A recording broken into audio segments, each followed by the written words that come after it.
Bagi Anda yang baru saja bergabung, berikut berita utama kami hari ini.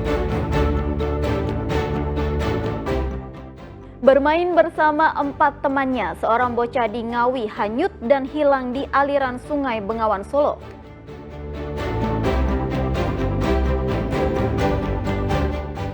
Warga di Jember menemukan seorang istri yang menjadi korban KDRT dengan kaki dirantai.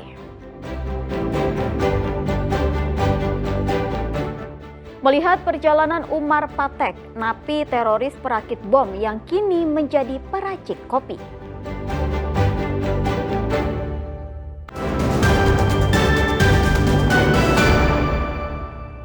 Niat bermain air di tepi Sungai Bengawan Solo, 1 dari 5 pelajar sekolah menengah pertama di Ngawi hanyut dan tenggelam, sementara 4 lainnya selamat. Usai mendapatkan kabar adanya anak hanyut di Sungai Bengawan Solo, sejumlah warga 2 desa yaitu Desa Megeri, Kecamatan Kradenan, Kabupaten Blora, Jawa Tengah, dan warga Desa Selopuro, Kecamatan Pitu, Kabupaten Ngawi, Jawa Timur, langsung ke lokasi kejadian. Lokasi kejadian tepatnya berada di Desa Megeri, Kecamatan Kradenan, Kabupaten Blora, yang berjarak hanya sekitar 5 meter dari wilayah Kabupaten Ngawi, Jawa Timur. Dibantu petugas Badan Penanggulangan Bencana Daerah, sejumlah warga melakukan pencarian terhadap Deta warga Desa Selopuro, Kecamatan Pitu, Kabupaten Ngawi. Hingga Selasa siang, bocah berusia 13 tahun ini belum ditemukan. Peristiwa ini terjadi ketika korban bersama 4 temannya tengah bermain perosotan di Sungai Bengawan Solo, Senin siang. Diduga pelajar kelas 7 tersebut terpleset dan tenggelam karena tidak bisa berenang. Sementara 4 temannya selamat. Awalnya gini, memang anak-anak itu sering main di pinggir sungai. Itu sering kali, biasanya ya mancing juga. Nah kebetulan ini kan posisi ini masuknya wilayah Blora.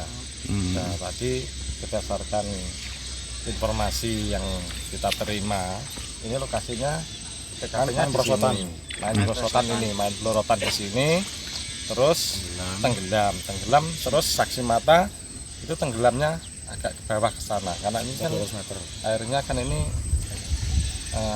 banter mas, mengalirnya kan agak deras juga. Untuk proses pencarian kita berkoordinasi sama BPBD Blora dan juga Damkar Blora serta Basarnas dari Semarang.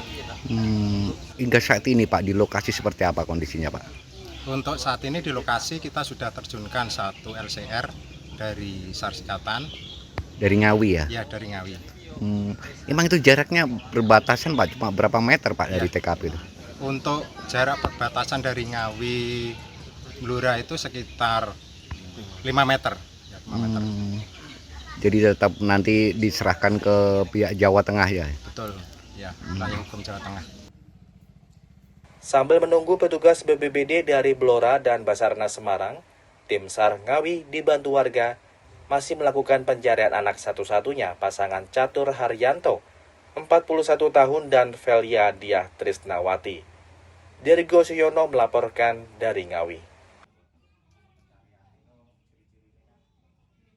Gara-gara cekcok biaya masuk sekolah sang anak, seorang suami di Jember tega menyiksa istrinya dengan brutal hingga babak belur. Tak cukup itu, pelaku juga merantai kaki korban dan menyekapnya selama berhari-hari di dalam kamar. Warga menemukan EM di depan rumahnya di Dusun Babatan, Jenggawah, Jember. Kondisi wanita berusia 35 tahun ini sangat memprihatinkan. Hampir sekujur tubuhnya mengalami luka memar, sedangkan kakinya juga diikat dengan rantai besi. Polisi yang mendapatkan laporan segera mengevakuasi ibu rumah tangga ini ke puskesmas guna penanganan medis, sekaligus membuka paksa rantai yang mengikat kakinya. Beberapa saat kemudian, polisi juga meringkus pelaku yang tega menganiaya korban. Pelaku berinisial NH adalah suami korban. Setelah mendapatkan perawatan pada Senin siang, korban yang diizinkan pulang oleh dokter langsung dimintai keterangan di Mapolsek Jenggawah. Dalam pemeriksaan terungkap jika korban mendapatkan perlakuan brutal dari suaminya. Mulai dianiaya dengan tangan kosong hingga menggunakan palu dan selang besi. Tak cukup itu, pelaku juga merantai sang istri dan menyekapnya hampir sepekan di kamar rumahnya.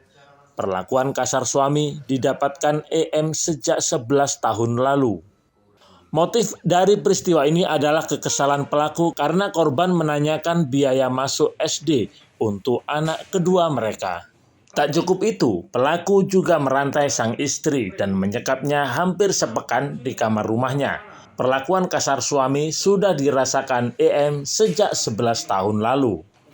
Motif dari kejadian ini, suami istri ini cekcok tentang biaya pendaftaran anaknya masuk sekolah. Dan karena terhimpit masalah ekonomi, akhirnya korban dirantai dan disekap di dalam kamarnya, yang saat itu juga anak-anaknya mengetahui, dan anak-anaknya dilarang untuk memberitakan kejadian tersebut kepada warga sekitar. Untuk barang bukti mungkin? Barang bukti yang kita amankan, satu untai rantai besi beserta gemboknya, kemudian palu yang terbuat dari besi, kemudian selang rem sepeda motor. Karena perbuatannya, pelaku dijerat Undang-Undang Penghapusan Kekerasan dalam Rumah Tangga dengan ancaman 5 tahun penjara. Sementara korban yang mengalami trauma psikis memilih pulang ke rumah orang tuanya di Banyuwangi. Tommy Iskandar melaporkan dari Jember. Masih ingatkah Anda dengan Umar Patek, mantan narapidana terorisme bom Bali 1? Pria bernama asli Hisam bin Ali Zain itu kini telah bertaubat dan merintis usaha sebagai seorang peracik kopi. Ingin tahu bagaimana Umar Patek mengembangkan usaha kopinya? Berikut liputannya untuk Anda.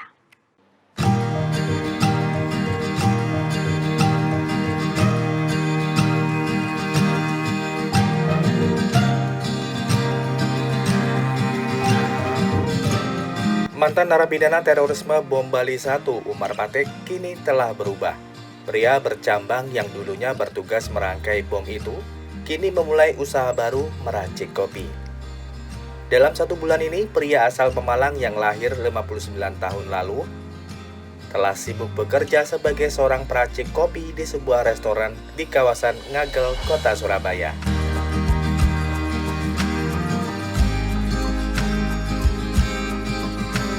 Umar Patek berhasil membuat produk kopi bernama Kopi Ramu 1966 dengan 4 jenis kopi, mulai dari kopi Arabica, Robusta, Blend, dan kopi rempah. Mantan anggota Jamaah Islamiyah ini mengaku keahliannya dalam ramu kopi ia dapatkan dari resep warisan sang ibu. Nama Kopi Ramu 1966 ternyata tak asal dibuat. Nama itu berasal dari kebalikan nama Umar, serta tahun kelahirannya. Ada peran seorang pengusaha restoran bernama David Andreas Mito yang menemukan bakat Umar Patek meracik kopi, hingga mengajaknya bekerja sama di restorannya.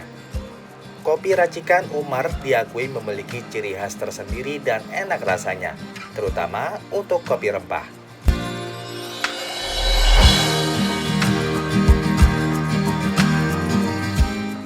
Jadi awalnya pertemanan sampai akhirnya saya ke rumah dia, terus dia suguhkan saya kopi, waktu itu kopi ada rempahnya gitu. Terus saya pikir, ini kopimu kok enak, beneran kamu buat sendiri? Ya ternyata dia buat sendiri memang rempahnya. Nah, terus dan enak sekali saya rasa. Nah, terus saya bilang ke dia, bisa nggak buatin saya kopi ya tanpa rempah? Jadi kopi murni, kamu blend, kamu campur, kamu tak kenalin sama teman saya. Ya, ada teman saya yang di sana biasa sangrai kopi. Nah, itu nanti kamu bisa komunikasi dengan dia sangrai kopi, kamu yang campur. Bisa kok orang ini untuk racik kopi bisa. Akhirnya saya ajak minum bareng. Udah, saya nggak ngomong kalau itu buatan Umar Patek. Saya tanya, enak? Enak loh. Campuran enak. Justru ini lebih enak daripada kopi di tempatmu, saya digitukan. Ini aja kamu pakai. Terus baru saya cerita kalau ini Umar Patek. Oh, malah antusias mereka. Ya, ini hal yang baik. Ya, Dr. David bersedia membina Mas Umar. Saya sendiri juga sudah beberapa kali berbincang dengan Mas Umar. ya orangnya ramah juga bersahabat. Tidak ada lagi rasa kekhawatiran, Pak? Nggak ada. Ya. Kekhawatiran? Ya, sudah baik.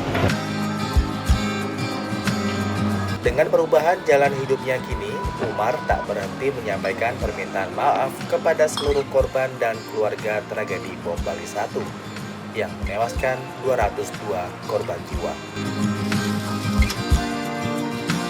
Ilmu meracik kopi ini awal dasarnya itu dari keluarga, yaitu khususnya dari ibu saya. Kemudian setelah itu lama tidak saya gunakan.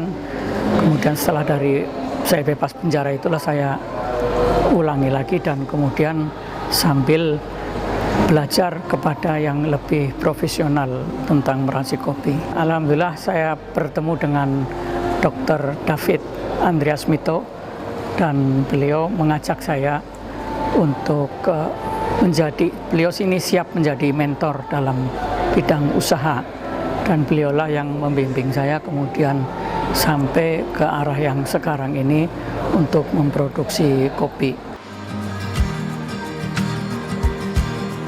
Bagaimana Anda penasaran dengan kopi racikan Umar Patek?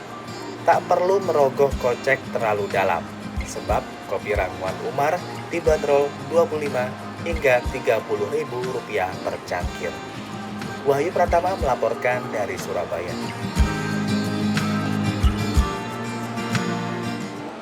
Jemaah Haji Kloter 59 yang tiba di Lamongan disambut isak tangis keluarga. Kedatangan jemaah haji di kota asal ini sebelumnya telah melalui proses pemeriksaan kesehatan ketat di Sukolilo, Surabaya. Total jemaah haji asal Lamongan sebanyak 1.851 jemaah. Jemaah Haji Kloter 59 ini menjadi rombongan yang pertama tiba di daerah asalnya Lamongan. Turun dari armada bus, para jemaah haji ini langsung menggelar doa bersama dan disambut isak tangis dari keluarga yang sudah menunggu di Pondok Ijo Darul Mustakhisin. Salah satu jemaah haji Raminto tidak bisa menahan haru saat tiba di daerah asalnya Kota Soto, Lamongan. Ia bisa tiba dengan sehat dan selamat usai menjalani serangkaian panjang selama 42 hari berada di Tanah Suci. Sedih meninggalkan kota suci, Pak? Wah, sedih, Pak. Sangat senang. Bagus. Pelayanannya juga bagus. Pelayanan juga bagus. Bagus. Selama perjalanan ke sini gimana? Wah, nggak ada masalah. Nggak ada masalah ya? Semuanya. Nanti setelah sampai rumah mau ngapain, Pak? Wah, itu tasakuran. Tasakuran ya. Sementara itu, Aris Wibawa, Ketua Kelompok Bimbingan Ibadah Haji dan Umroh Darul Mustakhisin, mengapresiasi petugas haji Indonesia yang sudah memberikan pelayanan selama di Mekah dan Madinah, termasuk penyediaan alat komunikasi dan distribusi makanan sesuai jadwal sehingga tidak ada kendala. Petugas haji Indonesia di Tanah Suci luar biasa. Ya, kinerjanya bagus, komitmennya juga bagus. Tidak ada yang namanya akomodasi, makan dan sebagainya kekurangan. Begitu ada kekurangan langsung dicukupi oleh para petugas. Ini langsung saya alami. Begitu kami kekurangan 4 langsung dicukupi. Begitu pula ketika ada permasalahan dari KPU lain, banyak sekali yang selama 3 hari tidak mendapatkan makan. Apa permasalahannya? Ternyata permasalahan sepele, tidak ada komunikasi antar anggota KPU. Semuanya terus kita pecahkan, alhamdulillah lancar semuanya. Seluruh jamaah haji asal Lamongan yang berjumlah 1.851 tiba pada tanggal 30 Juni dan 1 Juli 2025 melalui debarkasi asrama haji Sukolilo, Surabaya. Sebelum dipulangkan ke daerah asalnya, jemaah haji yang tiba akan dilakukan cek kesehatan. Sapari Randewijaya melaporkan dari Lamongan. Ya, informasi tadi mengakhiri jumpa kita di Berita Jawa Timur. Jangan lupa pastikan Anda subscribe channel YouTube Liputan 6 SCTV Daerah. Atas nama rekan yang bertugas, saya Tabita Putri mengucapkan terima kasih atas perhatian Anda. Selamat beraktivitas dan sampai jumpa.